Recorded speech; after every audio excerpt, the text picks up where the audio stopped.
И така, нека много да отворим така. Ето го имаме вече exe. Нека да отворим Command Prompt, само че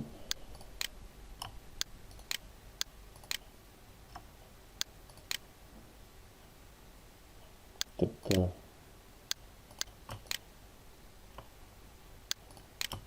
Задържаме Shift-а, десен бутон. Тук трябваше да има, всъщност няма. Така, нека от тук, ето, отваряме в така. Dir, вече имаме 3 файла. Нашето примерче за HTML, нашето примерче е C# кода и вече имаме exe. Нека да го отворим това exe, напишем example C#. Не C, ще виждате имаме CS. Това е кода, който кода на нашата програма и имаме descent tab, нашето exe, enter и вече виждате самия резултат на това, което писахме. Example C#. Разбира се, може да има и друго нещо. Може да има, да кажем, нека да направим нов метод. Void new метод. И да искаме да не бъде военно число и да бъде това число да бъде умножено по себе си. Така. Корен. Така. Нека да имаме. Всъщност тук нямаме autocomplete. Right one. Само че им трябва right. Да кажем на български ID, защото въведете число. Така. Int number равно на int.parse от console.readline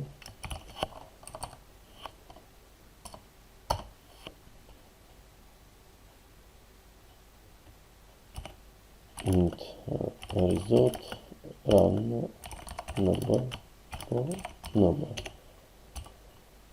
И после да ми отпечаташ. Нека да го копирам, да не си губим времето.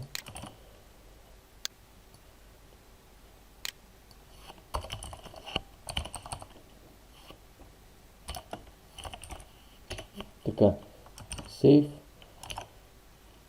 От тук имам CSS. Компилирам. Аре, защо им пише, че не разпознаваш?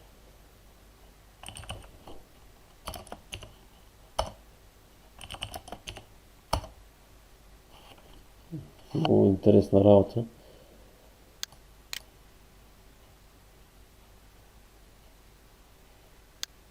Нека много да го отворим.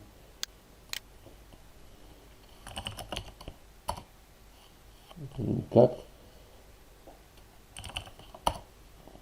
Той да разпознае компилатор, нещо се случи. Така, нека да го...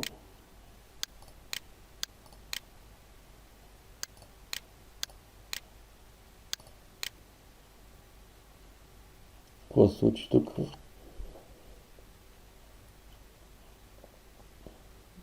Защото нямам никаква представа. Нещо стана...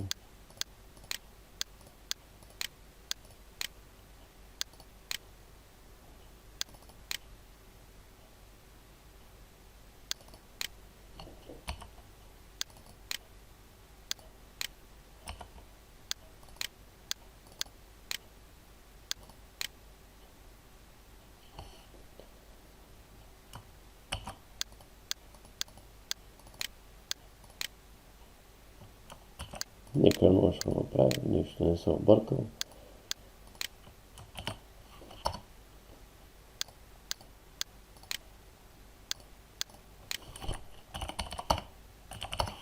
Така работи. Ще не съм затворил това, може би Notepad++. Десен бутон. Open Contain Folder in Command Prompt. Така, CSS Ето вече проработи новото екзе. Нека да го стартираме. Example C#, така. Тук не сме извикали метода, да. Ето каква грешка направихме. Като имаме втори метод, трети, четвърти, така нататък, безброй методи, не само един main, трябва да го извикаме този метод. Как става извикването? Със самото име на метода. New метод. В случая, ето по този начин, извикваме, ето е целият този метод. Така. Нека да сейвам, пак да го компилирам и вече имаме екзе. Виждате вече резултата, въведете число, да кажем 5. 5 по 5, 25. Така, направихме една програмка, с която да пресмятаме умножение на две числа. На едно число всъщност. По себе си. Така. Виждате разликата, каква е между C# и HTML и CSS, примерно. PHP и той вече е друг език пак за веб съдържание, той вече е скриптов език. Има интерпретатор, там вече стават малко по-сложни нещата. Нали? Виждате, че вече се промени и самото цветово изразяване на Notepad++. Така нещо тук, добре. Нека си го направим на C#. Ето имаме си по-тъмно синьо и ляво, така и така нататък. Дано съм бил полезен с това видео. Разбира се, ще има още много такива видеа. Друго, какво мога да се опитам да ви обясня днес?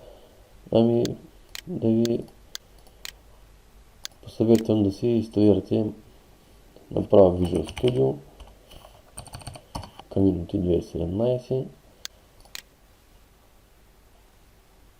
защото ето го тук. Вече ти Professional Enterprise, те са платени за големи фирми и така нататък, не за нас. Ние използваме Community. Какво е Visual Studio? Visual Studio е нещо много голямо. С него може да правим всякакви неща. Не пишем на HTML, не пишем на C#, на C, на много езици. И то е цялата съвкупност от .NET Framework, разни библиотеки, всичко от до, което ни трябва за програмиране. Autocomplete. Имаме да кажем Autocomplete, може би се подразбира какво е. Пишем да кажем трябва да напишем con и излезе Autocomplete като този на това тук е Autocomplete, само че Notepad++ е обикновен, той е по-слаб, да кажем. На Visual Studio е много по-добре развит. И Visual Studio е ID, Integrated Development Environment, градена среда за разработка. Така, до нови срещи и скоро ще имаме нови видеа, разбира се. Дано съм ви бил полезен. Чао!